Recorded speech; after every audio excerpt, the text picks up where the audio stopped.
اليتيم ومن أحسن إلى اليتيم ترجعنا وهو كهاتين وغم بين الوسطى والسبابة. تو عنوان ہے یہ لکھتے تھے ساتھ ساتھ، میں عنوان لکھوا رہا ہوں. اس کا عنوان ہے یتیم کی کفالت کرنے کی فضیلت. یتیم کی کفالت کرنے کی فضیلت. نبی علیہ السلام نے فرمایا کہ جس نے یتیم کے سر پہ بھلا کرتے ہوئے ہاتھ رکھا کہ وہ اس کے ذریعے سے صرف اللہ کا چہرہ چاہتا ہے، اس کے ہر بال کے بدلے میں جس سے اس کا ہاتھ گزرے نیکیاں ہیں، جس سے اس کا ہاتھ گزرے نیکیاں ہیں. اور یتیم کی اچھے سے دیکھ بھال کرنے والا ایسے ہے قیامت کے دن میرے ساتھ جیسے یہ 2 انگلیاں. اور نبی علیہ السلام نے بیچ والی انگلی کو شہادت والی انگلی کے ساتھ ملایا ہے. بیچ والی انگلی کو ہے وہ شہادت کی انگلی کے ساتھ ملایا ہے. 114 نمبر حدیث ہے.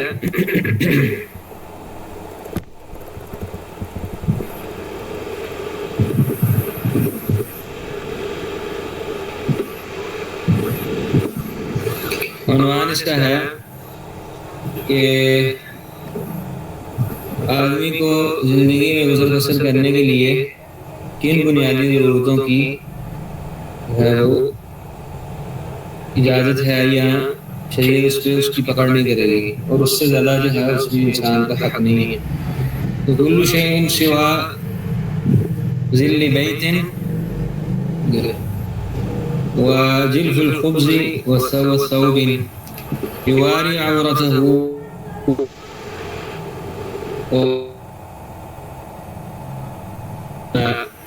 فما فضل عن هذا فليس لابن آدم فيه حق.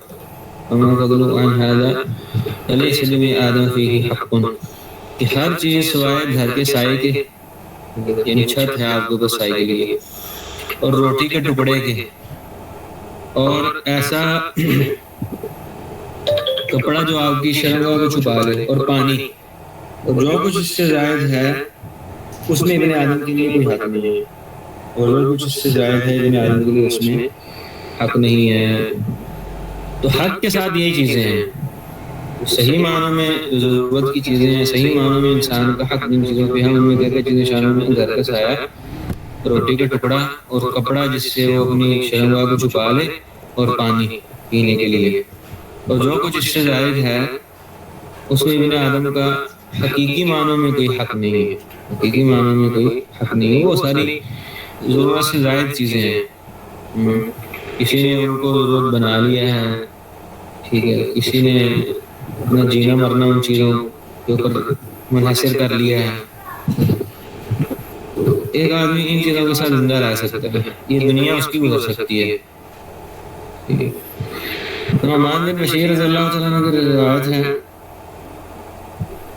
یقول السنم فی طعام و شراب ما شئتم. السنم یہ کہتے ہیں اصل میں ہر ابری ہوئی چیز کو. آپ مشکیزے کے اندر اتنی چیز بھر دیں، یا بوری کے اندر اتنی چیز بھر دیں کہ وہ پھولی ہوئی سی لگے، اس کو بھی سنم کہتے ہیں.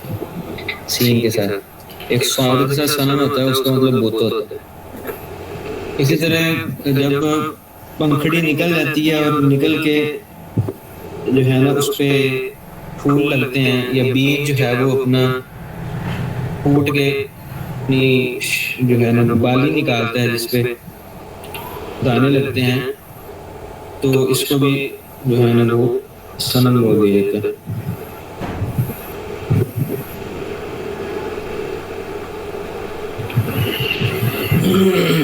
تو تقریباً ہر ابری ہوئی چیز کے اوپر اس کا استعمال ہوتا ہے. ہر ابری ہوئی چیز کے اوپر اس کا استعمال، ہر مرتفع چیز جو زمین سے اوپر اٹھی ہوئی ہے اس کے لیے یہ سنم کا لفظ بولا جاتا ہے. سنم ہے سنم. تو اسی طرح جو اونٹ کی جو کوہان ہوتی ہے اس کو بھی بول دیا جاتا ہے. اونٹ کی جو کوہان ہوتی ہے اس کے لیے بھی بول دیا جاتا ہے. قبر کے لیے بھی جب وہ زمین سے بلند ہو، تو اس کے لیے بھی بول دیا جاتا ہے. تو فرمایا کہ کھانے سے تم پیٹ اپنا اور پینے سے بھر لو جتنا تم چاہو، کھانے پینے سے جتنا تم چاہو اپنا پیٹ بھر لو. تو جو ہے وہ اس کو آفرنا کہتے ہیں نا، کہ کوئی چیز آپ اتنی کھا بھی لیتے ہیں کہ وہ پیٹ جو ہے اس میں جو ہے نا وہ ابھار سا آ جاتا ہے. تو کہا کہ یہ کر لو تم کھانے پینے کے ساتھ، لیکن یہ یاد رکھو رأیت نبیکم صلی اللہ علیہ وسلم ما یجد من الدقل ما یملؤ بطنہ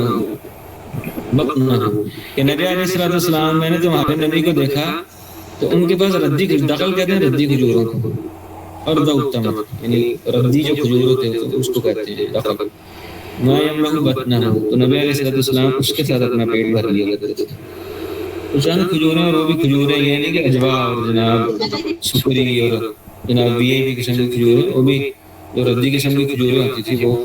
تو نبی علیہ السلام کو کھانے پینے میں تکلف نہیں تھا، کھانے پینے کی سادگی تھی. تو نعمان بن بشیر کی یہ روایت ہے، فرماتے ہیں سمعت رسول اللہ صلی اللہ علیہ وسلم وهو علی المنبر، میں نے رسول اللہ صلی اللہ علیہ وسلم کو سنا اس حال میں کہ وہ منبر پر تھے. یقول، کہہ رہے تھے کہ میں تمہیں آگ سے ڈراتا ہوں. یہاں تک کہ نبی علیہ السلام کی چادر کا ایک کنارہ آپ کے کندھے سے، انمن کی بھی آپ کے کندھے سے گر گیا. وہ یقول، اور وہ مسلسل کہتے جا رہے تھے، مطلب اتنے جوش میں نبی علیہ السلام تقریر کر رہے تھے اور کہہ رہے تھے کہ میں تمہیں آگ سے بچا رہا ہوں، میں آگ سے بچا رہا ہوں، میں تمہیں آگ سے ڈرا رہا ہوں، تمہیں جہنم سے ڈرا رہا ہوں.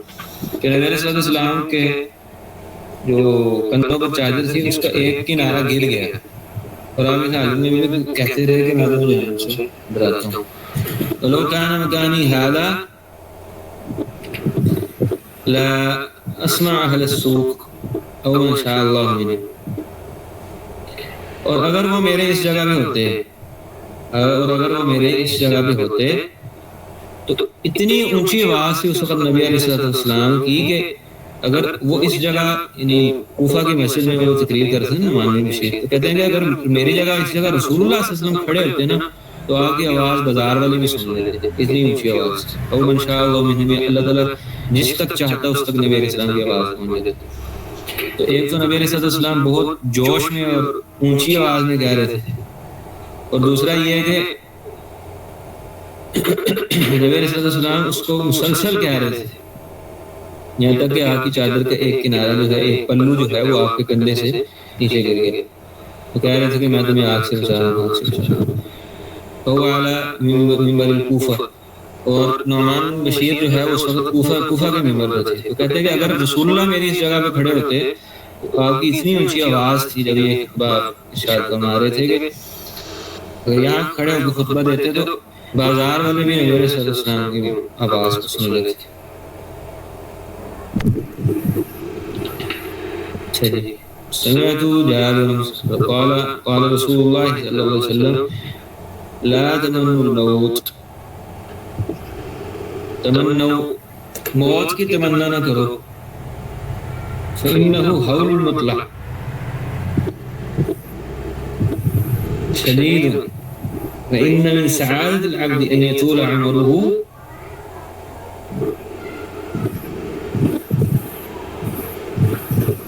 ويرزقه الله الإنابة. نبی علیہ السلام نے کہا کہ موت کی تمنا نہ کرو، کیونکہ یہ اس کا جو آنا ہے وہ بڑا خوفناک ہے. حول کہتے ہیں اصل میں ایسے منظر کو جس سے آدمی خوف کھاتا ہے، جس سے آدمی ڈرتا ہے. اس کی آمد جو ہے وہ بڑی دردناک ہے اور بڑی تکلیف دہ ہے، بڑی شدید ہے، بڑی سخت ہے. آدمی کی سعادت اسی میں ہے کہ اس کی عمر بڑھا دی جائے اور اللہ اس کو بابر رجوع کی، انابت کی، توبہ استغفار کی، عبادت کی، استقامت کی توفیق دے دے. تو آدمی کی لمبی عمر اس کے لیے اچھی ہے جب وہ نیک ہو، جب وہ نیکی کے کام کرے، جب وہ نیکی کے کام کرے تو آدمی کی لمبی عمر اس کے لیے خیر کا باعث ہے. 118 نمبر حدیث ہے.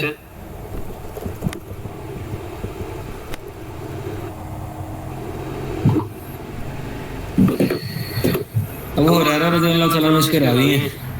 تو میں موضع صوت او عصا، ایک درے کی جگہ یا ایک لاٹھی کی جگہ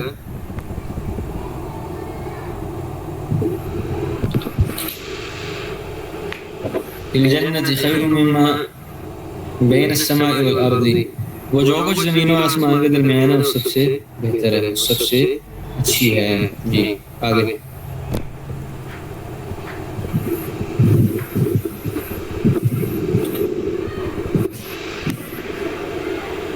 ایک سو 19 نمبر حدیث ہے.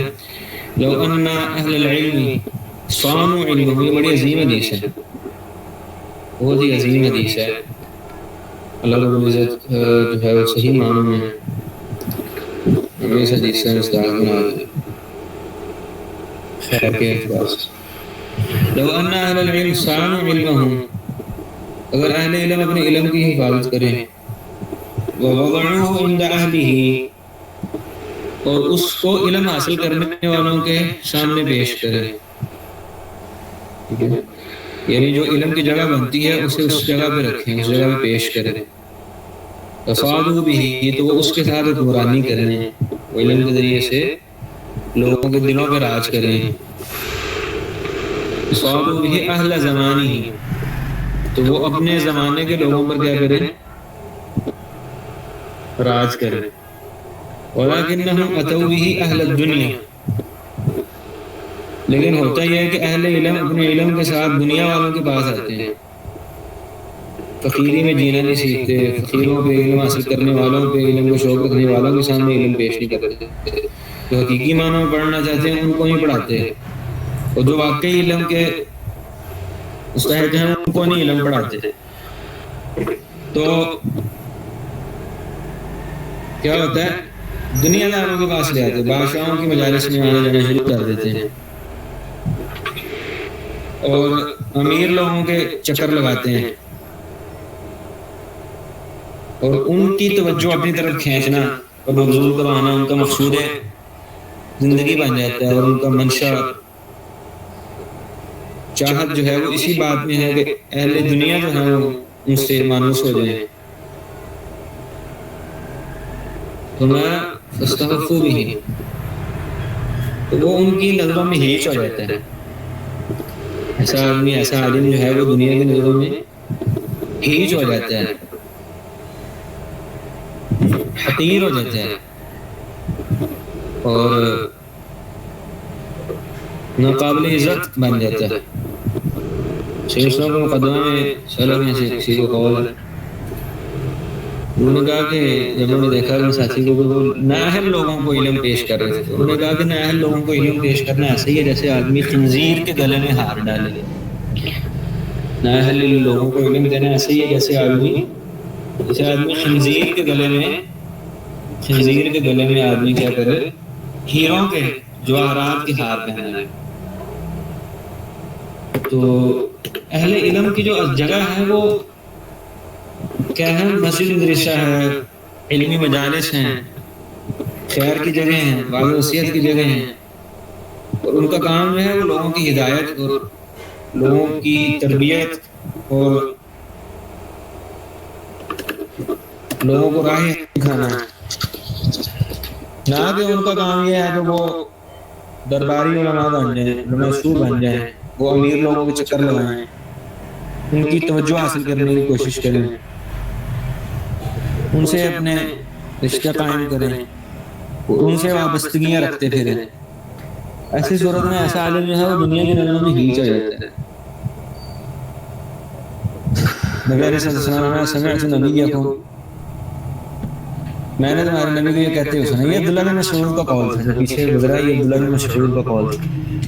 آگے انہوں نے نبی علیہ السلام کو فرمان سنایا. اصل میں یہ فرمان وجہ ہے کہ علماء ایسا کیوں کرتے ہیں. کتنا پیارا استدلال ہے ابن مسعود رضی اللہ تعالیٰ عنہ کا. من جعل همومه ہما واحدا، جو اپنے سارے غموں کو ایک غم بنا لیتے ہیں. یہ روٹی کے غم ہیں، بچوں کے غم ہیں، بیویوں کے غم ہیں، ٹھیک ہے، کھانے پینے کے لالے پڑے ہوئے ہیں، تو کتنے غم ہوتے ہیں انسان کو دنیا میں، یہ ٹینشن وہ ٹینشن فلانی ٹینشن، بچے کہاں پڑھیں گے، کیسے پڑھیں گے، ان کی فیسیں کہاں سے آئے گی، کھانے پینے کے سامان کہاں سے آئیں گے، ان کی ضروریات زندگی کہاں سے آئیں گی، کتنے غم ہیں انسان کے۔ تو جو آدمی اصل میں امیروں کی مجلسیں اٹینڈ کرتا ہے، ان کے آگے پیچھے چکر لگاتا ہے، اصل میں اس کا مقصود ہوتا ہے کہ اس کے دنیاوی غم ہلکے ہو جائیں، اور لوگ جو ہیں وہ علم کے ذریعے سے، علم کی وجہ سے اس کو دنیا کی فراوانیاں اور سہولتیں اور آسائشیں دیں۔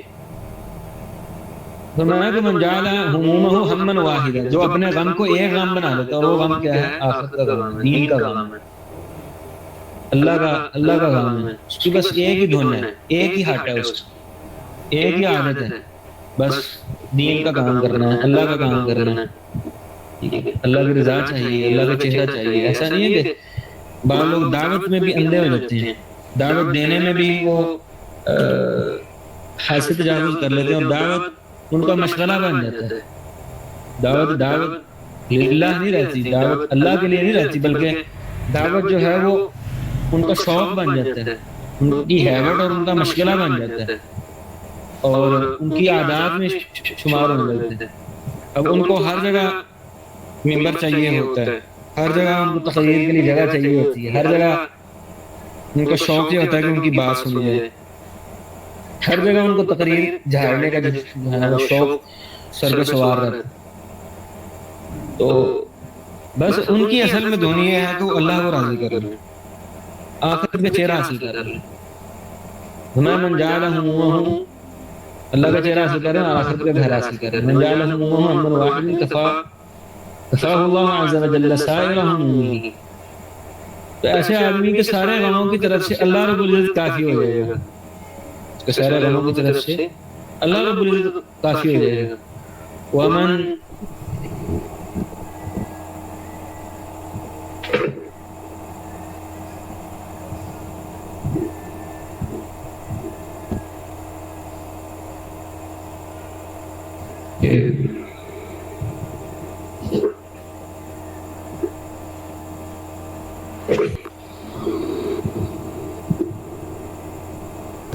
ایک منٹ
اچھا یہ ہے نا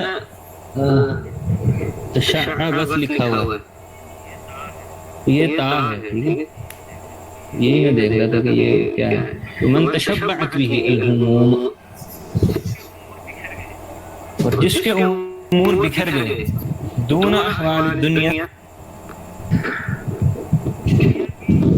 دنیا کی خیر میں، لم یبال اللہ عز وجل فی ای اودیتی ہلاکہ، اللہ کو پھر کوئی فکر نہیں ہے کہ وہ کس وادی میں ہے نا وہ ہلاک، اللہ کو پھر کوئی فکر نہیں ہے کہ وہ کہاں مرے کھپے، اللہ کو پھر اس کی کوئی فکر نہیں۔ ایسا آدمی کہیں کسی اپنے غم میں مر کھپ جائے گا، تو جس کے ہوں اس کو اڑے، ہر وقت اس کے اوپر اپنی فکریں چھائی رہیں، دنیا کی ہیر پھیر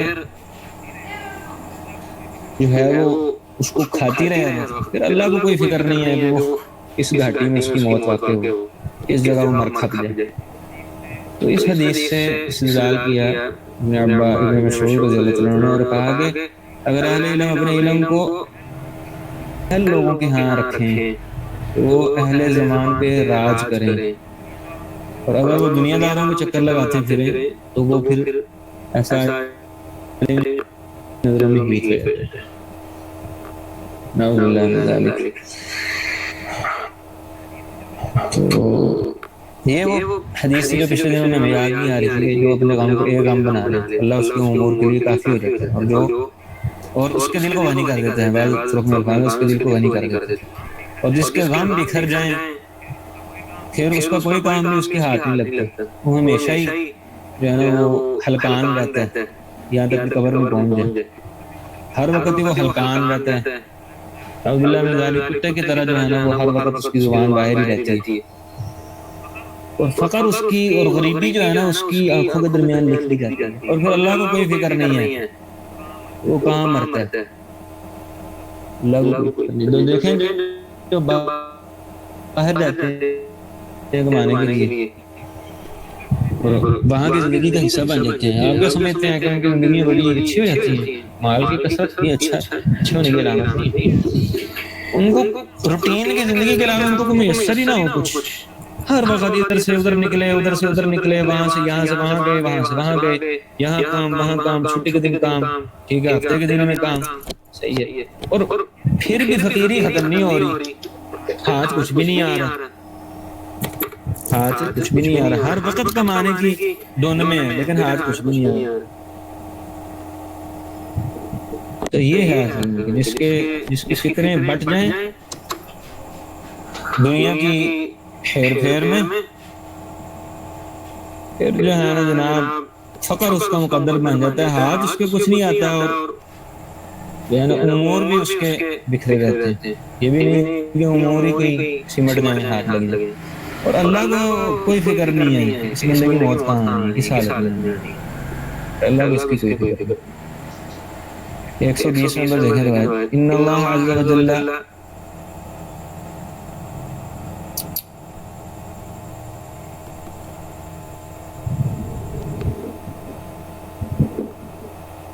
یملی للظالم، اللہ تعالیٰ جو ہے وہ ڈھیل دیتا ہے ظالم کو، لیکن جب اس کو پکڑ لیتا ہے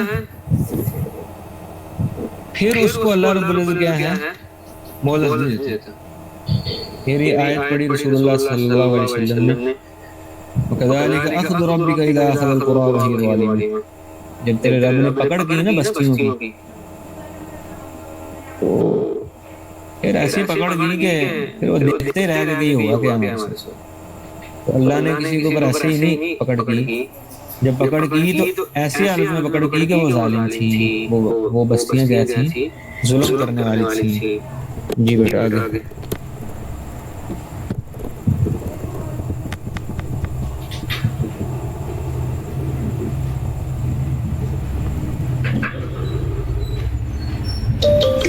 یجاء بالجبارین والمتکبرین، قیامت کے دن جو دنیا میں متکبر تھے اور ظلم و ستم کے پہاڑ ڈھانے والے تھے لوگوں کے اوپر، جبار اور قہار بن کے رہتے تھے، سخت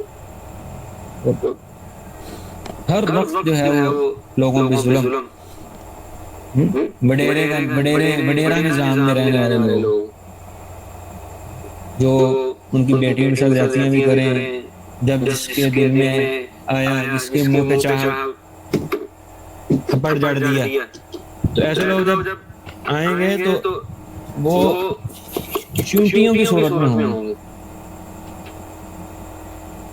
لوگ ان کو کھینچ رہے ہوں گے، ساڑھے پنجابی کہتے ہیں لوگ کی انہوں نے تروڑے ہوں گے، گلیوں میں آپ کسی کو جانا کیسیاں لگوائیں،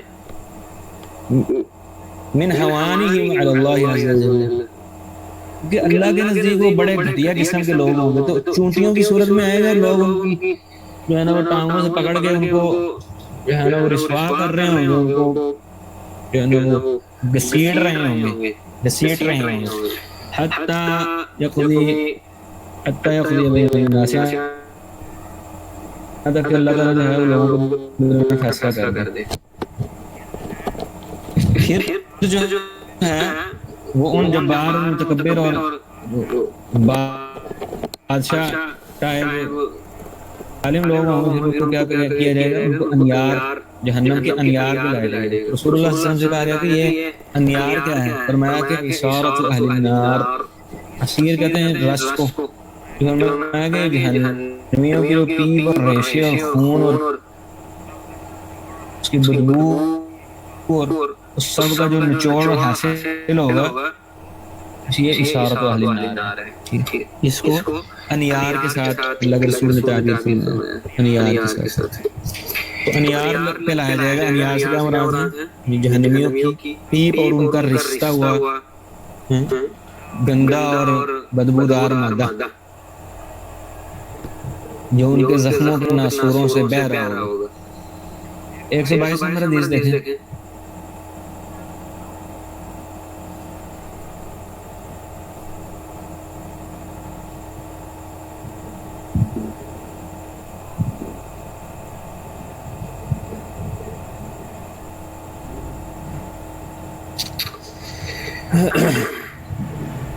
مرہ ہوا واصحابہ، انس بن مالک رضی اللہ عنہ فرماتے ہیں کہ اللہ کے رسول اور ان کے ساتھی گزر رہے تھے بصخرۃ میتہ،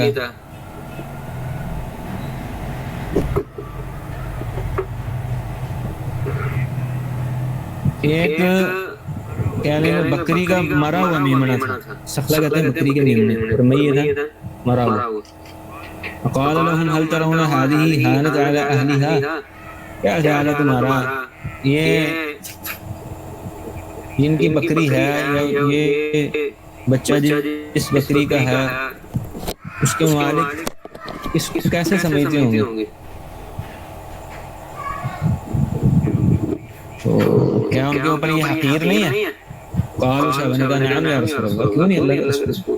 فما والذی نفسی محمد بیدہ، کہ محمد یعنی میرا، میں یعنی محمد کی جان جس کے ہاتھ میں ہے، لدنیا اہون علی اللہ عز و جل من هذه على اهلها من القوها. جب اس بکری کے میمنے کو اس کے مالکوں نے اس روڑی کے اوپر پھینکا تھا نا، تو جو قدر و قیمت ان کے ہاں اس بکری کے میمنے کی تھی نا، اللہ رب العزت کی ہاں اس دنیا کی اللہ رب العزت کے ہاں دنیا کی وہی قدر و قیمت ہے. 123 نمبر حدیث دیکھیں. ام حبیبہ زوج النبی صلی اللہ علیہ وسلم، اللہ کے رسول کی بیوی ام حبیبہ نبی علیہ السلام سے بیان فرماتی ہیں کل کلام کلام ابن آدم علیہ، ہر ابن آدم کا جو کلام ہے وہ اس کے خلاف ہے، لا لہو، اس کے حق میں نہیں ہے. جو بھی وہ بولتا ہے، جو بھی کہتا ہے، وہ اس کے سمجھے خلاف ہی ہے. ابن قیم رحمۃ اللہ نے بڑا پیارا قاعدہ لکھا ہے اس میں داء و دواء کے اندر. اب صدر مانتے ہیں کہ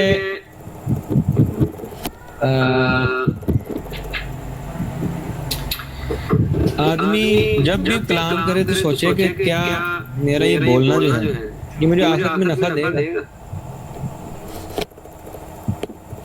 یہ آخرت میں نفع دے گا یا نہیں. اگر وہ اس کو آخرت میں نفع دے گا تو وہ اس کو برے کار لائے، اگر وہ اس کو آخرت میں نفع نہیں دے گا تو وہ کیا کرے؟ چپ رہے. کیا کرے؟ چپ رہے. تو فرمایا کہ ابن آدم کا تو ہر جو کہنا ہے وہ اس کے خلاف ہے، لا لہو، وہ اس کے حق میں نہیں ہے، اس کے حق میں نہیں ہے.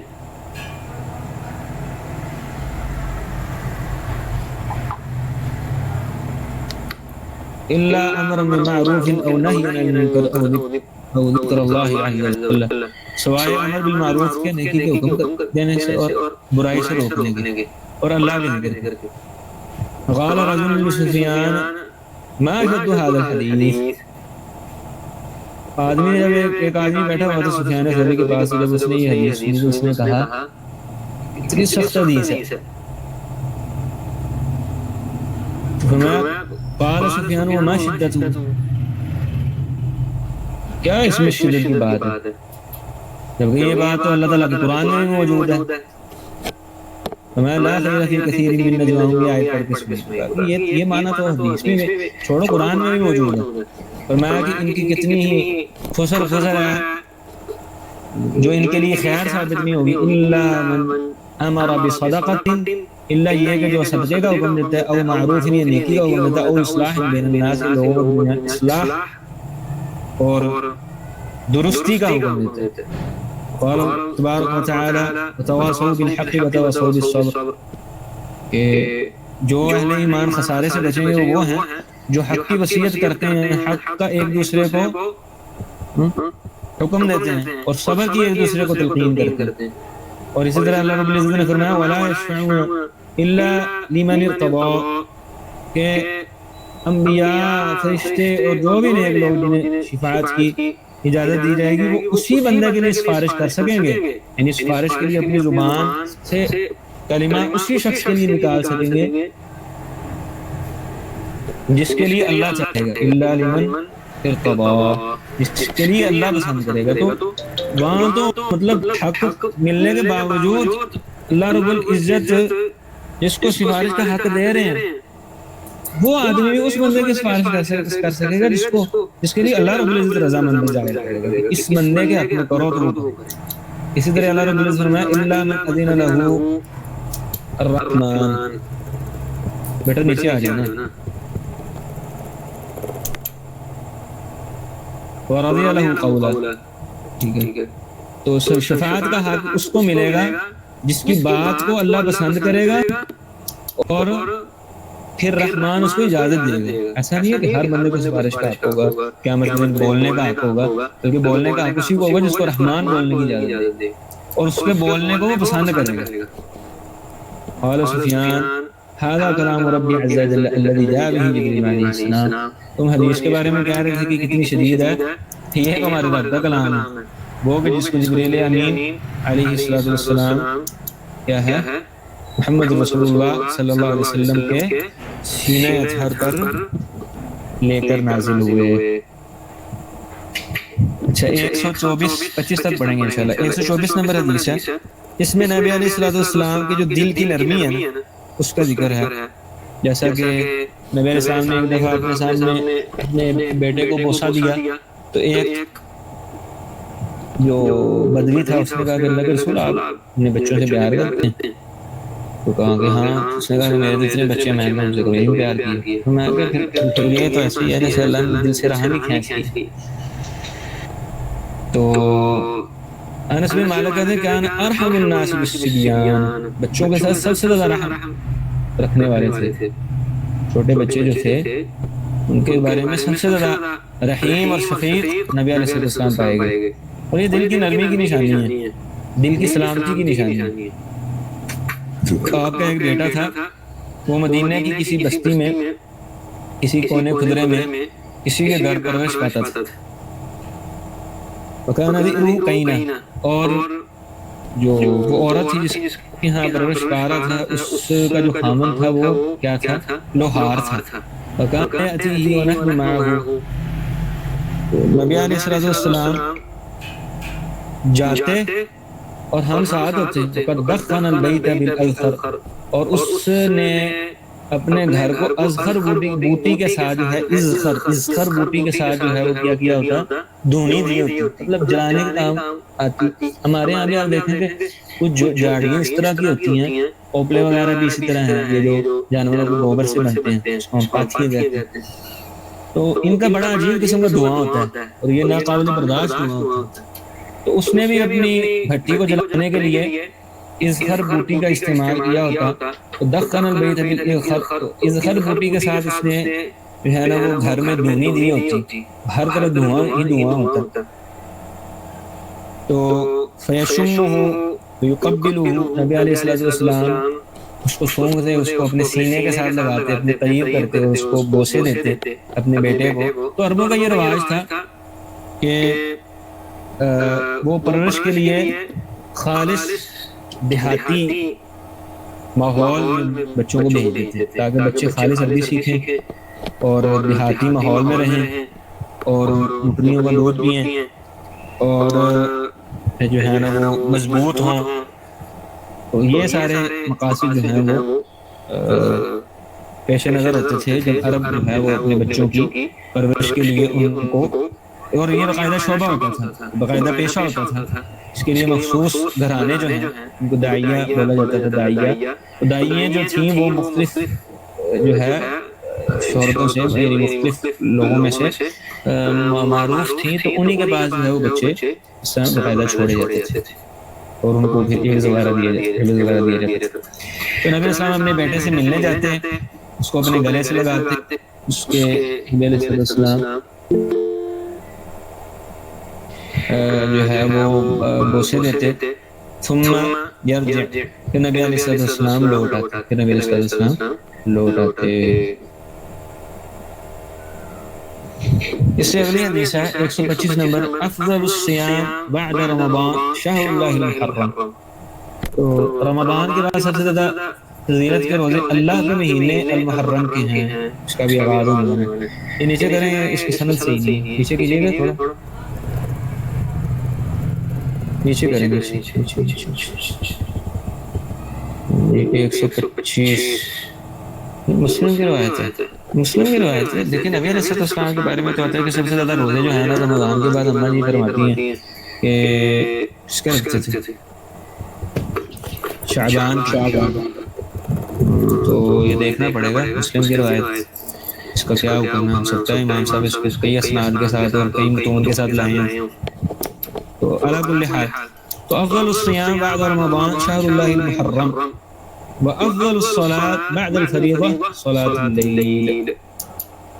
اور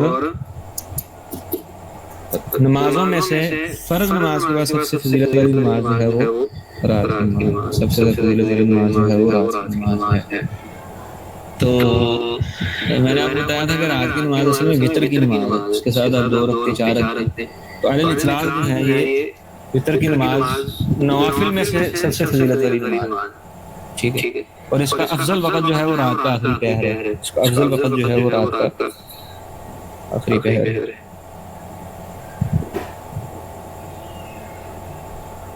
یہ بیٹا کا سوال ہے تو